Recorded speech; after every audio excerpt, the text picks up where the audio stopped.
The Tigers make another minor league signing with an invite to spring training. We're going to talk about that. We're also going to talk about the finalized coaching staff for your Detroit Tigers in 2023, all today on Locked On Tigers.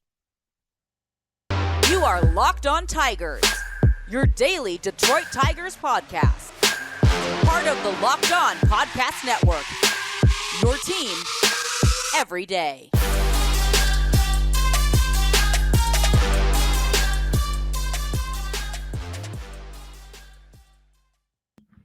What is up, everybody? Welcome back to another edition of Locked On Tigers. I'm, of course, your host, Scott Bentley.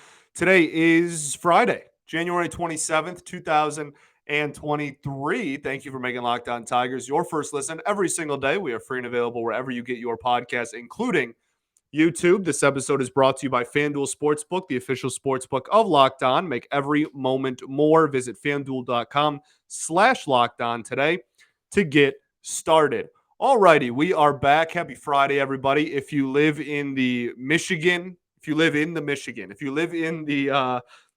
Michigan area, I guess the Midwest, or even our Canadian friends too. The Windsor and Toronto got hit pretty hard by that snowstorm as well. So I hope that everybody is safe and okay after the last 2 days of snowing. And yeah, I hope everybody has a great weekend as well. Today we are going to talk about Cesar Hernandez, the newest addition to the Detroit Tigers organization, what it could mean for the second base position as a whole, for Jonathan Schoop, and just where he fits in line with this organization as a whole. Then we're going to talk about the finalized coaching staff for the Detroit Tigers. It got finalized earlier this week, but we haven't had time to talk about it, so we're talking about it today. That work for everybody?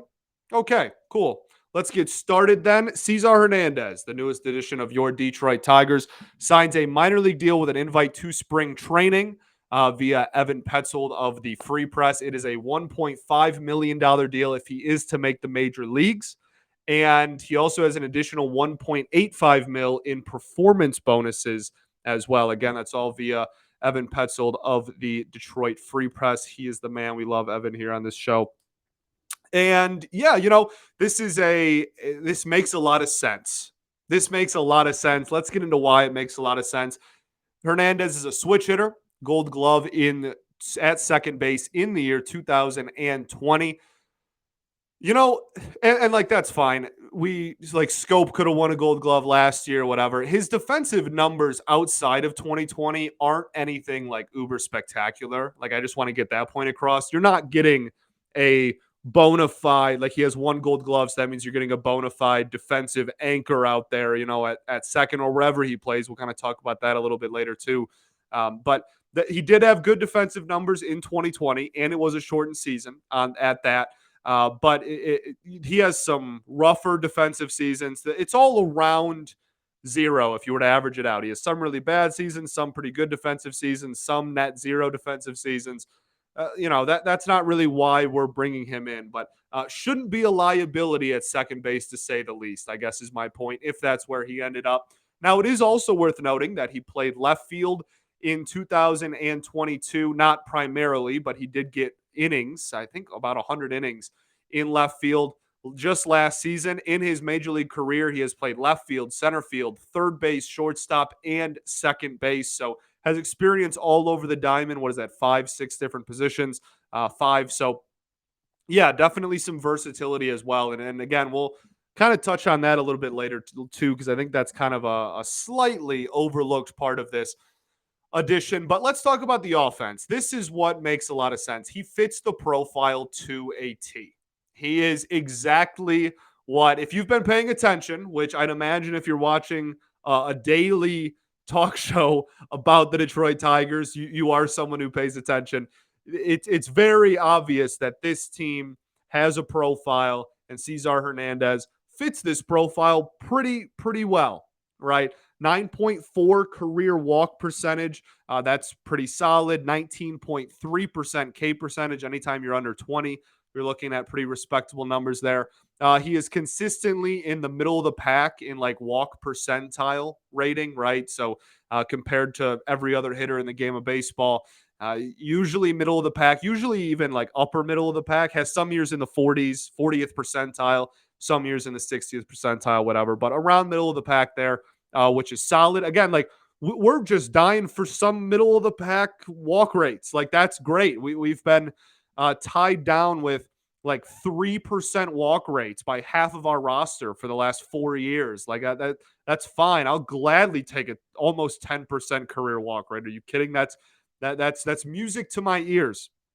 And the K rate is pretty similar in terms of percentile rankings. It's around middle of the pack. He has some years where it's a little bit higher. Last year he was almost 70th percentile in K rate, so that's pretty good. We talk about dominating the strike zone, and we've said this before, but you can dominate the strike zone without walking, 15% of the time or whatever. Like if you don't strike out as well, that can definitely help and accomplish a similar goal, if not the same goal. So the fact that he does both of those pretty well is obviously nice to see.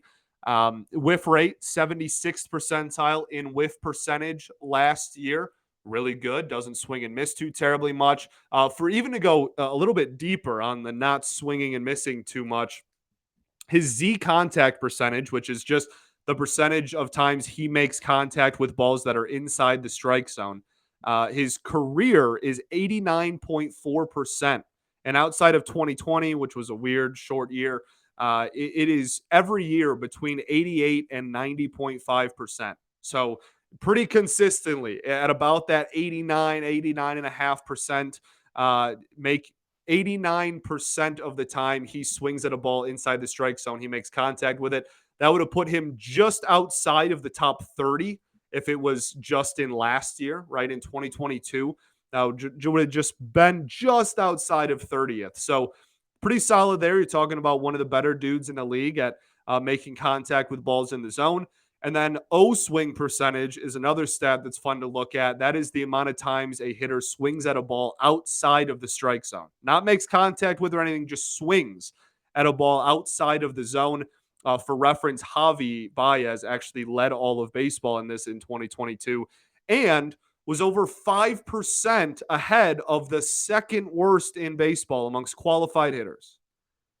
5% difference between him and second. That's crazy to me. Anyway, that's not what we're talking about. And it was like 48%. That's nuts. Swinging almost half the balls out of the strike zone over a season is crazy. Anyway, Cesar Hernandez, about 26% in his career is the number. That's really solid. 29, just under 30% in the last 2 seasons, but his career number is about 26%. That career mark of 26% would have put him just outside the top 20 if it was his single season number in 2022. So just for reference, I want to give you kind of where that falls under the over if it was over the course of this season or whatnot. So again, I mean those are both really solid, just outside of the top 30 for Z contact, just outside of the top 20 for O contact. We love to see it. That's a beauty. He had 21 home runs in 2021, 15 and 14 homers in 18 and 19. 2020, as we've already said a lot this episode, was the weird shortened season. Not sure why that keeps coming up. And yeah, his WAR, if you look at 2016 through 2020, is pretty respectable as well. You're talking about like 3.5, 2.8, 2, 1.5, and then 2.1 again for Fangraphs WAR, that is. So solid 2 to 3.5 win player for about 4 or 5 years there. And I am not trying to like upsell him. I'm not trying to make him sound like something that he's not. I'm just trying to, I get accused of that sometimes. I get accused of like, oh, you make everybody sound like they're like an all-star or whatever. I get that comment rather often. I'm not trying to do that. I'm not trying to make Cesar Hernandez sound like he's going to come in and be a 3.5 win player or even a 2 win player. That's not what I'm trying to sell you, but I'm just trying to highlight why he was brought in. This fits the profile exactly. This is like a 100% fit of Scott Harris profile player. He's one of the fastest players in the league and has been for his entire career, consistently in around 90th percentile in sprint speed. He's an athlete. He plays multiple positions. He walks a good amount and he doesn't strike out a lot. That is exactly what Scott Harris is looking for. And so for his depth signings, which this is, again, not trying to make him sound like anything he's not, This is a depth signing. He's not even on the 40-man. This is a minor league deal with an invite to spring. But the fact that even the depth signings are in his identity and within his profile is great to see. I've said this a lot this offseason. You can disagree with everything he's done, but objectively, you can't deny that he's going to fill his profile. He's going to fill this team's identity the way he wants it to be filled. And I can at least respect that. And I like some of the moves he's made in the offseason. I don't mind the offseason as much as some other people do, to be honest. But that's besides the point. Like at the end of the day, this team is going to have an identity, and it's going to be what we just laid out for you. And that is at least respectable, and all good teams ever have had an identity. So, and I'm not trying to say this team's going to be good either, but it's some foundation is being built, some culture is being built, so some identity is being built already, and that's at least a nice sign. Okay, so let's talk about 2022 and why, after everything I just told you, 20 home run season in 2021 and all that, why is he getting signed to a minor league deal with an invite to spring training in 2023? It's because last year wasn't very good. We'll talk about that as well. But first, I got to tell y'all about our friends over at FanDuel. We're really excited about our new sports betting partner for Locked On because they are the number one sports book in America, FanDuel. And if you're new to FanDuel, that's even better. They have so many great features that make betting on sports fun and easy. New customers, you can join today and get started with $150 in free bets guaranteed when you place your first $5 bet. Just sign up at FanDuel.com/locked-on. FanDuel has all your favorite bets, from the money line, the point spread, player props, etc. Plus, you can even combine your bets for a chance at a bigger payout with the same game parlay. It is awesome. And again, like, baseball season's right around the corner. Obviously, NFL playoffs are in full swing. It's all on an app. It's all safe and secure. It's super easy to use. It is the best in the business. So football fans, baseball fans, don't miss out. Place your first $5 bet and get $150 in free bets, win or lose, at FanDuel.com/locked-on. Make every moment more with FanDuel, the official sports partner of the NFL. What is up, everybody? Welcome back. Segment 2 here, Locked On Tigers. Thanks for making us your first listen every day. For your next listen, check on the Locked On MLB Prospects podcast. Host Lindsey Crosby is a prospect encyclopedia, and he's going deep on the MLB stars of tomorrow. It's free and available wherever you get your podcast, including YouTube, just like us. Okay, so we're talking about Cesar Hernandez. Last year was not very good for him, and that's why he finds himself on a minor league deal. And again, he's not even on the 40-man. I'm not trying to upsell you. I'm just telling you why he was brought in, why it makes a lot of sense. And we will talk about the ramifications of spring ball. I don't think that this should be overlooked either and just be like, oh, it's depth, it's not going to matter. I think this is going to have some spring training implications for sure that we'll talk about in a bit.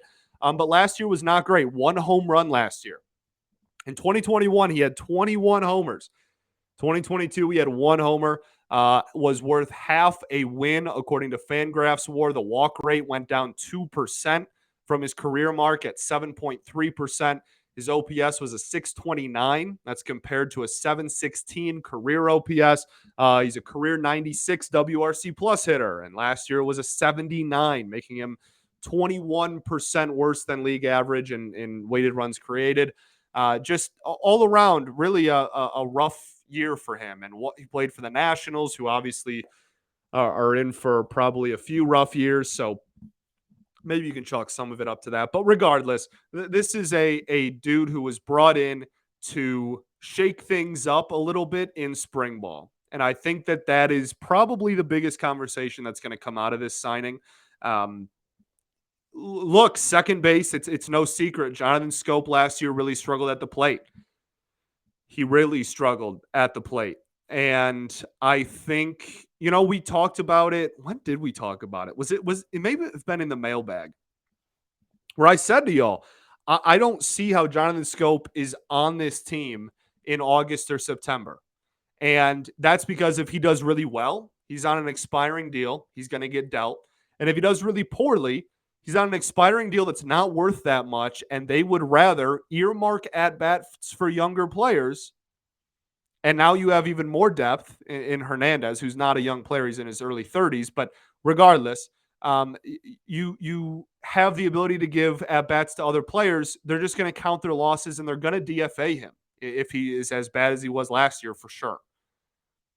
And so he might not even make it to the trade deadline if he struggles again. And if he does hit well, which we all hope he does, scope that is, then again, he's just going to get flipped. So on a position that you pretty much know, I don't want to say anything is for sure certain, but I am very confident that Jonathan Scope is not on this team after July 31st, one way or another. And so Hernandez gets some needed depth at a position in which you don't have any option after Jonathan Scope, and Scope isn't finishing the season on the team. So that's, for starters, you have that. Then you talk about spring training. We just talked about on Wednesday the biggest storylines as we head into pitchers and catchers reporting and as we head into spring ball. And this certainly becomes one of the biggest ones now. And it's not, like the biggest. It's not bigger than third base or the bullpen or anything, but you now have somewhat of a competition at second. I think if they have it their way, they still would much prefer to go Scope because that's where there's more of an investment in Jonathan Scope. But now you have a fallback option. If Jonathan Scope is still just really struggling in spring, guess what? You have Hernandez.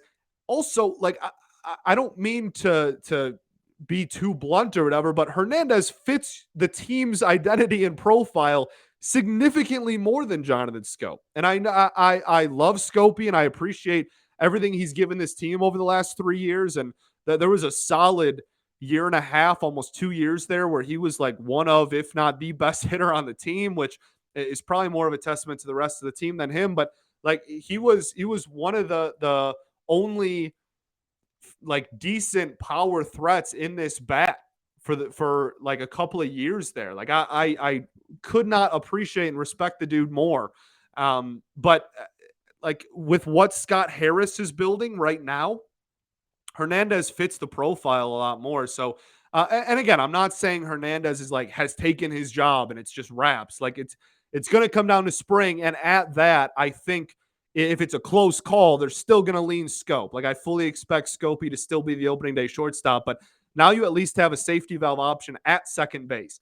I also don't think it's completely out of the realm of possibility for Cesar Hernandez to get a look and get legitimate playing time at maybe not legitimate, but get playing time at the major league level, even if Scope hits well. Because again, he plays multiple positions. We've talked about he has experience at, he's not going to get much of a look at short, barring an injury to Javi, but third base we know was all up in the air, and he has experience at corner outfield as well, as recent as last season. So you're talking about versatility, you're talking about speed on the base paths, walks a good amount.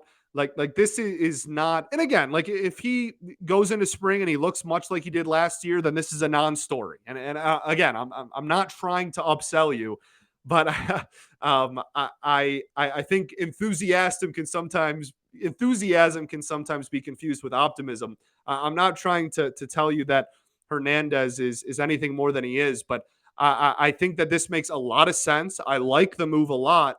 And I think that it definitely will be kind of a more prominent storyline than maybe people realize in spring training as well.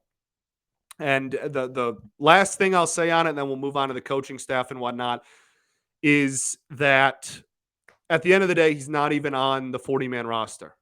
Like this is a minor league signing with an invite to spring. Scope is still the favorite, as I just got done saying, but definitely shakes things up a little bit, and it's the type of depth move you like to see. As I said earlier as well, I'm not really familiar with the concept of organizational depth. We've never had it. Like in my entire life, we've never had organizational depth. It's always been one level at the expense of another level. And so these are the type of moves that proactive front offices make to make sure that they're not going to like bow out and they're not going to have a situation where the top two options both struggle. Oh no, we don't have anything else. Like, no, now, I mean, look at catcher, look at second base, look at third base. Like this organization, whether it's top end talent or not, like, no, they don't have top end talent. I don't think that this is going to be some incredible like run where the Tigers are a competitive team in the second half of the season or anything, but they at least have put themselves in a situation where if options 1 and 2 at a lot of positions don't work out, hey, we still have another option we can go to and give at bats and see if they can take the bull by the horns and be the future at that position. Makes sense? Cool. All right, let's get into the coaching staff. We'll do that right after this.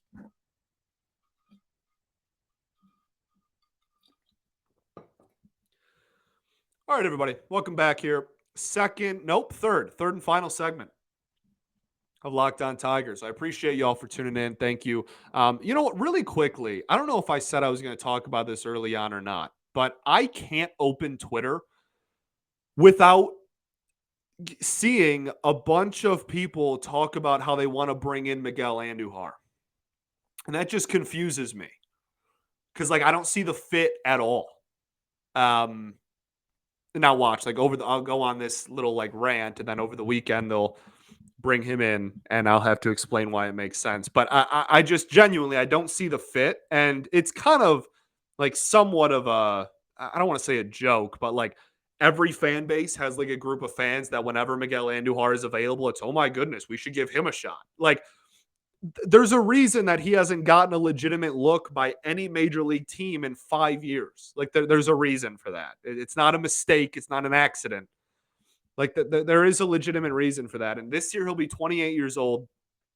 And I just don't see it. Even when he was hitting well, which was 1 year, his rookie year in 2018, again, 5 years removed from that as well. But even that season, he never walked. Like, it doesn't fit the profile of this team at all. Like, he doesn't walk. He's never walked.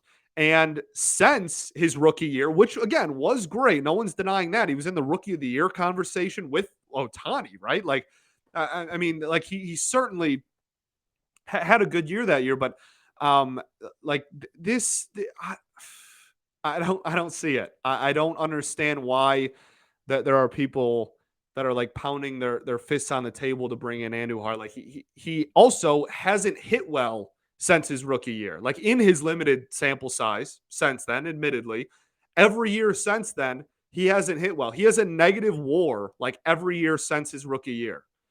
And again, limited playing time, whatever, all totally fair. But like, he has not had a WAR over 0 since 2018, which was 5 years ago. Like, and at 28 years old, like, you have to basically, teams are just trying to figure out where to hide him defensively, to be honest with you. Like, do you put him at third? You're going to take away at bats from like the youth that we have to play at third this year. You're going to take at bats away from them to see if Miguel Andujar, like, to see if like fifth time is a charm for him. Like, I would much rather just roll out, you know, Henry Malloy and Maton and Kreidler and Lipsius. Like, I would much rather give them at bats than 28-year-old Miguel Andujar. Like, and I don't know. Or like, oh, we want to move him to the outfield. Like, same conversation. I would rather give at bats to the youth we have in the outfield and the players we have in the outfield. I would rather see what we have in Akil Baddoo and Kerry Carpenter and whatnot. Like, I don't think there's a fit here at all. And it seems like every single time I open Twitter, I have to see a take about how the Tigers should like consider or just straight up bring him in. And I don't get it at all. So I just wanted to riff, as we would say, about that for a little bit. But I don't get it. I don't get it. Okay, let's talk about this coaching staff, though. The Detroit Tigers coaching staff is finalized for the 2023 season. I guess we can just kind of run through it really quickly and just go coach by coach. So AJ Hinch, the manager, obviously. George Lombard, the bench coach, yet again. Chris Fetter, the pitching coach. Robin Lund, assistant pitching coach. Juan Nieves, assistant pitching coach. Michael Berdar, hitting coach. Keith Beauregard, hitting coach. James Rowson, assistant hitting coach. Alfredo Amizaga, first base coach Gary Jones, third base coach Tim Fedoro. I cannot say his last name. Tim Fedorowicz. Jeez, I can't I remember him playing. Like I'm very familiar. AJ Hinch calls him Fetty, so I guess we'll do that. But he is the catching coach, and Evan Petzold of the Detroit Free Press had a great article about Fetty and what he brings to the coaching staff, and asked AJ Hinch about him and whatnot. So that's super cool. Definitely go check that out. But there's a couple of quotes within that article that kind of stood out to me. One is he was a manager in AAA last year, which is awesome. So he has managerial experience, even if it's not the major league level, and is now on our coaching staff. That's always good. He also played for AJ Hinch for a little bit. So AJ is very familiar with him and kind of how he sees the game and whatnot. But the biggest quote that stood out to me when in that piece, when talking about Fetty, was that there was a quote where AJ said he's going to help with the catching side of things, obviously, because he's the catching coach, but park game planning. I love it. And that can be interpreted in a few different ways. And he didn't really go super in depth on what that meant. But hitting on the hitting side of things, there are so many batters that are going to change their approach or have a different game plan in different ballparks. And pitching, especially, you're going to have a much different game plan in Yankee Stadium than you are in Comerica Park at home. So like that's awesome. Like I love it. I absolutely, and like even the position players, like I know that the shift is gone, but that doesn't mean that game planning based on where you're playing, especially in the outfield, right, isn't going to have like meaning and ramifications. So I really liked that quote, and that's super cool. So there is your 2023 coaching staff. It's big. That's a big coaching staff, and that was something that Scott Harris was asked about when he first came over from San Francisco as well. People asked him, hey, in San Francisco, you had like 1 million coaches. Are you going to do that again? And he said that he talked to AJ, and they weren't going to have a giant, one coach for every player type of thing, but that they were going to expand it, and it was going to be a little bit bigger. I mean, just here you have a pitching coach and 2 assistants. You have 2 hitting coaches and 1 assistant. And then obviously like Lombard is kind of the right-hand man to Hinch, and like, great names on here. Fetter, one of the best in the world at his job. AJ Hinch, I know some people aren't very big AJ Hinch fans. I still think he's a great manager and great at what he does. George Lombard is going to be a manager in the relatively near future. Like I don't like maybe as soon as next year. Like Lombard is going to be a manager someday. Berdar and Beauregard and Rousen, we talked about an earlier episode. Robin Lund, we've talked about in an earlier episode as well. Biomechanics, what he brings to the pitching staff in terms of that. Juan Nieves has gotten a lot of credit from Fetter and from upper management over the years. I mean, just all around, like there's good names here. There's respected names, and it's a lot of different perspectives. And I think, again, whether you like or dislike these dudes individually, you can at least appreciate that we're not going to be in a position like last year necessarily where, and I'm not saying it's this black and white or this definitely happened last year, but if someone's slumping, you can get 3 different perspectives on how to fix that issue rather than just trying to make adjustments from the same person or the same 2 people every day. Like you're going to have a lot of people that can help you and are very smart people that can try and help these guys. I am pro big coaching staff, and that's what the Tigers are going to have in 2023. So we'll see how much it helps them. I'm excited about it. I'm excited for baseball, man. Oh, I cannot wait. By the end of next week, we will be in February, which means we will be just days away from pitchers and catchers reporting. I cannot wait. We've talked about the storylines going into the spring. Once pitchers and catchers report, or at least shortly thereafter, the show will go back to 5 days a week as well, which is going to be super fun. I can't wait to get back to where we're having content every single day. With that, we will start immediately when we get to 5 days a week, maybe even a little sooner, depending on when we do that. But we are going to start our 2023 player profiles. So at the end of last season, we kind of did each individual looking back on 2022. We're going to do that again once we get to 5 a week throughout the spring. Obviously, we'll talk about the spring training games and the storylines out of spring and whatnot for sure as well. We have every single day. We have plenty of time, but we're going to do kind of looking at it from instead of a retrospective, viewpoint, we're going to look at it from a future and what we expect out of each individual player going into the 2023 season. So that's what you can expect from the show, from us, from me, from you, from the coaching staff, from Cesar Hernandez, from everybody. Thanks for making Locked On Tigers your first listen every single day. For your next listen, check on the Locked On MLB Prospects podcast. Host Lindsey Crosby is a prospect encyclopedia, and he's going deep on the MLB stars of tomorrow. It's free and available wherever you get your podcasts, including YouTube.